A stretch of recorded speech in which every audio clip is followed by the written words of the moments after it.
हो सकता है अमेरिका नाराज हुआ हो कि मैं जो बीन बजा रहा हूँ उस बीन पे तुम क्यों नहीं नाच रहे हो, किसी और बीन पे क्यों नाच रहे हो। और अगर तुम कहते हो कि पीस प्राइस मुझको मिलना चाहिए, तो ये स्टेटमेंट तो एक तरीके से इनकॉन्ग्रुअस हो गया। आप धुन कुछ और बज रही है और ताल कुछ और ले रहे हो आप, तो ऐसा क्यों कर रहे हो। कहा जा रहा है कि फ्रांस और इसका रुख पहले ही पता चल गया था यूके का कि वो क्या करने वाले हैं, वो इसको सपोर्ट नहीं करेंगे पाकिस्तान के प्रस्ताव को। तो अमेरिका को लगा कि क्यों ना मैं पहले ही इसको वीटो करके ये क्रेडिट अपनी तरफ ले जाऊं। नमस्कार, टाइम्स नाउ नवभारत डिजिटल देख रहे हैं आप। मैं हूं आदर्श आपके साथ। न्यूज़ रूम की डिजिटल चर्चा जो है उसमें आपका एक बार फिर स्वागत है। और आपको मालूम है कि हमारे मेहमान कौन हैं। दिनेश गौतम सर हमारे साथ हैं और आज एक ख़ास मुद्दे पर हम बात करने वाले हैं। वैसे तो कहते हैं कि झटका हराम है, लेकिन पाकिस्तान को इन दिनों लगातार झटके लग रहे हैं। एक और झटका लगा है और वो झटका दिया है जिसे पाकिस्तान अपने प्रिय पिता ट्रंप को जो वो दिलाना चाहते थे नोबेल प्राइज़। अब ट्रंप के जो मुल्क है अमेरिका ने पाकिस्तान को इतना तगड़ा झटका दिया है कि पाकिस्तान के सियासी भूचाल आया हुआ है पाकिस्तान में इस वक्त। बलूच लिबरेशन आर्मी की हम बात करने जा रहे हैं, जिसको आतंकवादी संगठन घोषित करके पाकिस्तान यूएन में एक प्रस्ताव लाया था। चीन जो उसका दोस्त है उसने उसे सपोर्ट किया था, लेकिन अमेरिका ने वीटो लगा दिया है और बलूच लिबरेशन आर्मी को आतंकी संगठन घोषित नहीं होने दिया यूएन में। ऐसा क्यों हुआ है, क्या पूरा मामला है, अधिक जानकारी के लिए रोज़ की तरह दिनेश सर हमारे साथ पहुंच चुके हैं और चाय की कप भी रास्ते में ही है, चाय भी पहुंच रही है sir. Thank you so much. ये जो बीएलए वाला मामला है और पाकिस्तान को जो झटका लगा है, अमेरिका ने अचानक से इतनी दोस्ती दिखाते हुए ये अचानक से झटका कैसे दे दिया पाकिस्तान? मुझको लगता है इसकी कई वजह हैं। एक तो ये कि बीते दिनों इशाक डार ने एक स्टेटमेंट दिया जिसमें उसने खुल के कहा कि भारत किसी की मध्यस्थता के लिए तैयार नहीं था, भारत किसी थर्ड पार्टी की एंट्री के लिए तैयार नहीं था। बायलैटरल इशू ये मानता है भारत, और भारत ये कहता रहा कि इसको बायलैटरली ही हम हैंडल करेंगे। ऑपरेशन सिंदूर के दौरान अमेरिकी मध्यस्थता का ट्रंप का दावा उससे हवा होता है। बिल्कुल। तो हो सकता है अमेरिका नाराज़ हुआ हो कि मैं जो बीन बजा रहा हूँ उस बीन पे तुम क्यों नहीं नाच रहे हो, किसी और बीन पे क्यों नाच रहे हो। और अगर तुम कहते हो कि पीस प्राइस मुझको मिलना चाहिए, तो ये स्टेटमेंट तो एक तरीके से इनकॉन्ग्रुअस हो गया। आप धुन कुछ और बज रही है और ताल कुछ और ले रहे हो आप, तो ऐसा क्यों कर रहे हो सकता है ये बात हो। इस नाराज़गी का असर होगा इस फैसले में, मतलब इससे आप डिनाई नहीं कर सकते। अगर आप डॉट्स कनेक्ट करें तो ऐसा लगता है कि हो सकता है कि इशाक डार को इन दिनों असीम मुनीर जब वो बैठने की कोशिश करते हैं शहबाज शरीफ के बगल में, तो असीम मुनीर उठा के खड़ा कर देते हैं, यहाँ तो मैं बैठूंगा, उठो यहाँ से भागो। इस तरह की तो बेइज्जतियाँ हो रही हैं इशाक डार की, क्योंकि उसने सही बोल दिया है। हो सकता है अमेरिका को भी ये रास नहीं आया हो कि जब मैं ये बात कह रहा हूँ तो भारत ठीक है, भारत तो डिनाई कर रहा है, भारत ये लगातार कह रहा है, लेकिन तुम तो कम से कम मेरी धुन पे नाचो। मैंने तो तुमसे 500 बिलियन का भी डॉलर दे रहा हूँ तुमको, तुम्हारे बलूचिस्तान से मैं रेयर अर्थ मेटल निकालूंगा, तो तुमको पैसे मिल रहे हैं। तुम अपने यहाँ बीएलए को कंट्रोल कर नहीं पा रहे हो, मेरे ही होते कंट्रोल हो सकता है। और इसीलिए आपको याद होगा कि जब लंच करने गए थे असीम मुनीर ट्रंप के साथ, तो वहीं पर ट्रंप ने कह दिया था कि बीएलए आतंकवादी संगठन है। और अमेरिका अगर ये मानता है कि वो आतंकवादी संगठन है, तो फिर यूनाइटेड नेशंस में उसका जो चार्टर 1467 उनका जो नियमावली के तहत ये जो पॉइंट यहाँ पे जो कहता है कि किसी को भी आतंकवादी संगठन अगर घोषित किया जाएगा तो फिर उसको ना तो उसके खाते चलेंगे, मतलब फ्रीज कर दिए जाएंगे खाते, ना उसके जो लोग हैं वो कहीं ट्रैवल कर सकते हैं, कहीं से हथियार नहीं ले सकते, तो बहुत तरीके के रिस्ट्रिक्शंस उस पर आयद हो जाती है। तो आपने जब उसको आतंकवादी संगठन माना और उसी तरह का एक प्रस्ताव वहाँ आ रहा था, तो आपने उसको वीटो क्यों किया? इसका मतलब ये है कि खुद अमेरिका ये मानता है कि बलूचिस्तान जो है वो किसी समय जब खाने के टेबल पर बैठे होंगे, किसी एक भावावेश में आके उसने कह दिया चलो ठीक है करते हैं, लेकिन जहाँ पर उसको सीरियसली इसको करना चाहिए था, सपोर्ट करना चाहिए था, वहाँ नहीं किया। एक वजह तो ये समझ में आती है। दूसरी ये समझ में आती है कि क्योंकि वो अकेला नहीं है, चाइना था, पाकिस्तान था, लेकिन ये कहा जा रहा है कि फ्रांस और इसका रुख पहले ही पता चल गया था यूके का कि वो क्या करने वाले हैं, वो इसको सपोर्ट नहीं करेंगे पाकिस्तान के प्रस्ताव को। तो अमेरिका को लगा कि क्यों ना मैं पहले ही इसको वीटो करके ये क्रेडिट अपनी तरफ ले जाऊं। फ्रांस और ब्रिटेन भी वीटो करते तो होता यही होता, रिजल्ट इसका यही होता। तो कुल मिलाकर ऐसा लगता है कि क्योंकि दुनिया में ये देखा, और शुरू से आपको इतिहास अगर आप देखें तो बलूचिस्तान कभी भी पाकिस्तान के साथ नहीं जाना चाहता था। पाकिस्तान के साथ एक ज़बरदस्ती शामिल किए जाने वाली बात उसके साथ हुई है, धोखे के साथ शामिल किया गया। तो उस धोखे से बाहर निकलने के लिए बलूचिस्तान छटपटाता रहा है और दूसरे बलूचिस्तान को बड़ी शिद्दत से ये लगता है कि उसके रिसोर्सेज को इस्तेमाल किया जाता है, वहाँ के लोगों को सप्रेस किया जाता है, वहाँ के संसाधनों की लूट होती है, लेकिन उसका ड्यू उसको कभी नहीं दिया जाता। अपने मतलब अगर वो कहा जाए तो मानते ज़रूर हैं कि हमारे एक मुल्क का ये प्रोविंस है, लेकिन उसके साथ हर तरह का सौतेला व्यवहार होता है। और इसीलिए आप देख रहे हैं कि हर दिन के हिसाब से वहाँ कभी 10, 20, 50, 60, 70 इस तरीके की पाकिस्तान आर्मी के सैनिकों की मौतें होती रहती हैं। पूरी ट्रेन अगवा कर लेते हैं भाई लोग। हाँ, ये वो भी फौजियों से भरी हुई ट्रेन। बिल्कुल। जाफर एक्सप्रेस की आप बात कर रहे हैं, ये 2025 जून का मामला। तो ये पूरी की पूरी ट्रेन उन्होंने अगवा कर ली। हर दिन वहाँ हमले होते रहते हैं और मजीद ब्रिगेड तो उनकी ऐसी है जो फिदाइन हमले के लिए भी जानी जाती। अब खबर तो ये भी आ रही है कि वो जो है क्वेटा और ग्वादर के बीच में, क्वेटा और कराची के बीच में, क्वेटा अब वहाँ से बचा है। क्वेटा एक कोर है, पाकिस्तान की पूरी कोर है, कोई ब्रिगेड नहीं है वहाँ, बटालियन नहीं, कोर।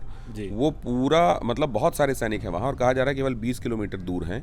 वो इसको कब्जा नहीं करेंगे क्योंकि सस्टेन नहीं कर सकते, लेकिन अटैक एंड डिस्पर्स करके मतलब वहाँ अटैक करेंगे और फिर वहाँ से गायब हो जाएंगे। इस तरह बहुत बड़ी क्षति वो पहुँचाने वाले हैं, गोरिल्ला युद्ध की तरह। और कहा यह भी जा रहा है कि जिस तरीके से बलूचिस्तान में पाकिस्तान की आर्मी के लोगों को मार पड़ रही है, तो आर्मी के बहुत सारे लोग छुट्टी पर जा रहे हैं उनके, और लौट कर ही नहीं आ रहे हैं, एक्सटेंड करा ले रहे हैं लीव कि भैया वहाँ जाके मरेगा कौन। तो इस तरह में बलूचिस्तान बहुत जल्द ये भी आपको दिखाई दे सकता है। वैसे तो अपना झंडा फहराते ही रहे हैं चारों तरफ जी, लेकिन और बाकायदा और औपचारिक तौर से वो पाकिस्तान से अलग अपना वजूद लेके स्वतंत्र हो जाएं। और बलूचिस्तान को लेकर अमेरिका का जो रवैया बीते दिनों दिखा था, लग रहा था कि ये शायद जो काम वहाँ विद्रोह को दबाने का पाकिस्तान खुद नहीं कर पा रहा था, हो सकता है अमेरिका को रेयर अर्थ में, आपने वो कहानी सुनी होगी ना कि एक रानी का हार चोरी हो गया, तो पता चला कि वो जब सैनिक ढूंढते हुए गए तो एक सांप के कोटर में पड़ा हुआ था, तो हार निकाला गया, सांप को मार दिया गया। कौवा जानबूझ के उसको मरवाने के लिए, सांप को मरवाना था, इसलिए वहाँ जाके उसने रानी का हार डाल दिया था कि सैनिक मार डालेंगे, क्योंकि खुद नहीं मार पा रहा था। तो ऐसा बहुत लोग समझ रहे थे कि हो सकता है कि बलूचिस्तान में जो विद्रोह है उसको सप्रेस करने के लिए ऐसा किया जा रहा हो। तो इस कहानी का कौवा कौन है सर? इस कहानी में कौवा तो यही है, शातिर कौवा, पाकिस्तान। लेकिन बलूचिस्तान के विद्रोहियों को आप सांप नहीं कह सकते, क्योंकि वो लोग अपनी आज़ादी, अपनी अस्मिता की, वो धरती से प्यार करते हैं, वो उस जगह के हैं, उस धरती से उनका नाता है, वो उस जगह को मादरे वतन की तरह प्यार करते हैं। जबकि ये जो हैं पाकिस्तान, अब वहाँ का पंजाब प्रोविंस अगर आप छोड़ दीजिए, हर तरह की सुख सुविधाएं पंजाब प्रोविंस के लिए हैं।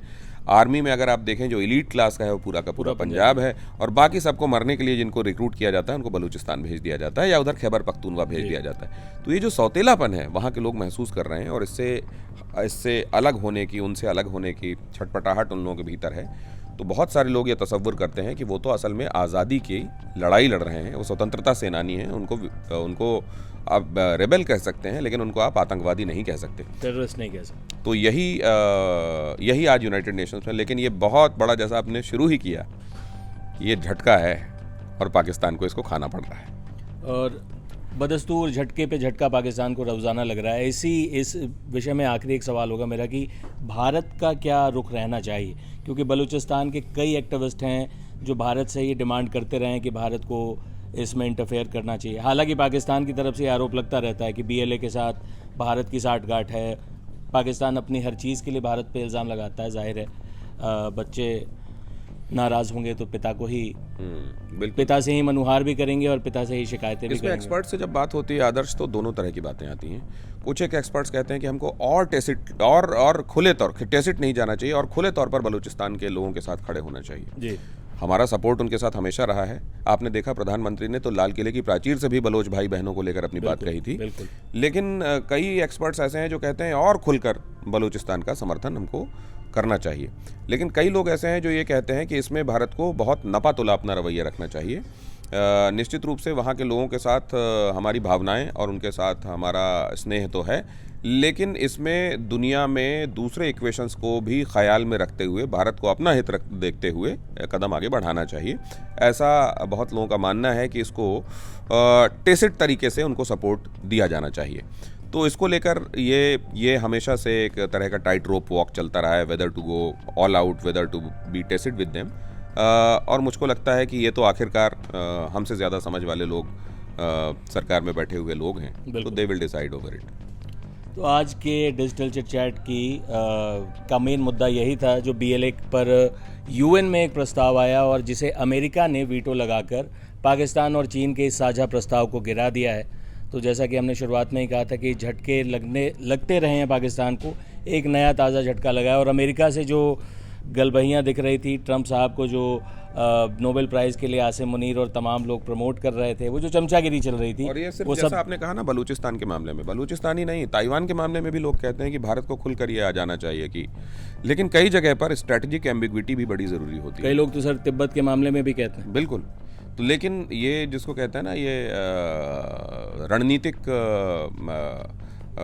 उसको क्या कहेंगे, गोपनीयता कहेंगे, रणनीतिक तरीके से अपनी बातों को, हाँ, रणनीतिक स्ट्रैटेजिक एम्बिग्विटी जिसको कहते हैं कि इसमें क्या होगा, ये होगा या ये होगा, ये दुनिया समझती रहे, आप अपने हिसाब से उसमें पोस्चरिंग करते रहिए जब जहाँ जैसा आपको लगे।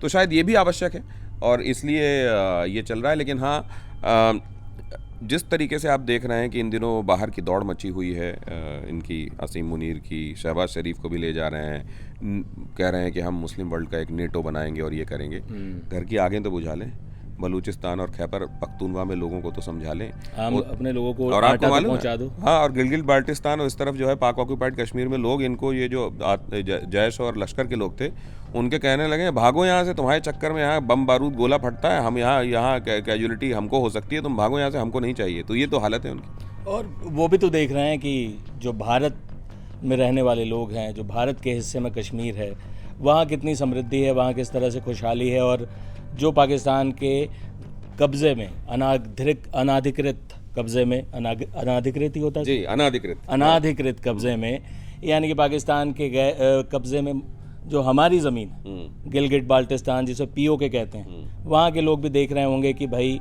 हमारी हालत क्या है और बॉर्डर के उस पार क्या हालत है। दूसरा, बलूचिस्तान के जो हमारे भाई हैं, साथी हैं, आज उनके लिए खुशी का दिन है। अंतर्राष्ट्रीय स्तर पर उनकी संस्था को जो है बैन होने से बचा लिया है अमेरिका ने, और इस तरह से बलूचिस्तान का संघर्ष जारी है। बलूचिस्तान के बारे में बहुत दिलचस्प उसकी हिस्ट्री है, किस और दिन हम दिनेश सर का ज्ञान का उस पर जो है लाभ लेंगे कि किस तरह से जिन्ना के धोखे का जिंदा दस्तावेज है बलूचिस्तान। और बलूचिस्तान एक आज़ाद मुल्क के तौर पे जिन्ना ने वादा किया था और बाद में धोखा दिया, और बलूच लोग आज तक उस बात को नहीं भूले हैं कि उनके राजा के साथ किस तरह से जिन्ना ने व्यवहार किया था और धोखा दिया था। आज बलूच लोगों के लिए खुशी का दिन है क्योंकि अमेरिका ने वीटो लगा दिया है और बलूच लिबरेशन आर्मी को आतंकी संगठन UN में घोषित नहीं किया जा सका। बलूचिस्तान में लोग खुश होंगे सर इस बात से? बलूचिस्तान भी खुश है और हम भी खुश हैं। हम भी खुश हैं। तो इसी खुशी के साथ आपको विदा करते हैं। कल हम किसी और मुद्दे पे जुड़ेंगे। और दिनेश सर, आपकी चाय पहुंचा दो भाई रास्ते में। आप जानते हैं भारत है थोड़ा तो लेट लतीफ़ी चलती है सर। बहुत मज़ा आया सर आपके साथ दोबारा जुड़ के। कल फिर जुड़ेंगे किसी और ज्वलंत मुद्दे पे, और भारी भरकम टीवी की डिबेट से थोड़ा लाइट लेकिन थोड़ा ज़्यादा फैक्चुअल डिबेट आप देखते रहेंगे। क्या कहते हैं आप उसको, काफ़ी कैजुअल? काफ़ी कैजुअल। वैसे ये आज सर टी-शर्ट में वैसे शानदार लग रहा है। तो ये फिर आपके काफ़ी कैजुअल के साथ जाता है। हाँ, इस आज तो फिर इसको आप कॉफ़ी कैजुअल क्यों नहीं कर देते हैं?